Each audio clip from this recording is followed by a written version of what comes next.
pelo fato de saber que essas crianças dificilmente vão ganhar um presente do Dia das Crianças. Então eu acho que se a gente juntar a população, juntar a comunidade, a gente vai poder fazer essas crianças um diazinho mais feliz na vida de cada uma. E foi isso que me motivou. Hoje são 106 crianças.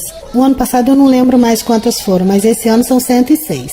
Nós estamos com quase todos já apadrinhados, nós estamos faltando hoje, faltam 11 padrinhos só. Isso sem contar com outras colaborações, porque as pessoas estão doaram um bolo, doaram um pula-pula, tem umas que estão trazendo refrigerante para poder entregar lá. Então tem a participação de muita gente legal.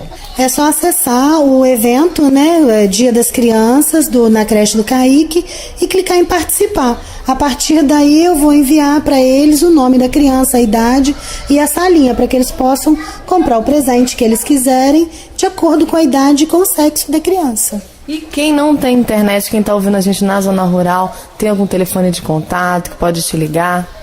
Pode ligar para o meu celular, que é 9952-4354. Pode ligar também para a minha residência fora de horário comercial, que eu já vou estar em casa, no 35530775.